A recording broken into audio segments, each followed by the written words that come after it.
In this video, I'll show you how to limit or turn off comments on your Facebook posts in just a few simple steps. Sometimes you may want to control who can comment on your posts to avoid spam or unwanted replies.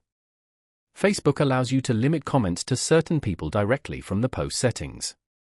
First, open the Facebook app and go to the post where you want to control the comments. Once you find the post, tap on the three dots in the top corner of the post. A menu will appear with several options. From this list, tap on Who can comment on your post.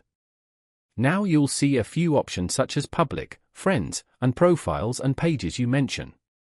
Choose the option that best fits what you want.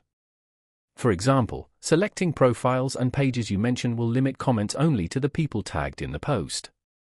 After selecting your option, the comment settings for that post will be updated immediately. And that's it. That's how you can limit or control comments on your Facebook posts. If this video helped you, make sure to like the video and subscribe to the channel for more simple and helpful tech tutorials.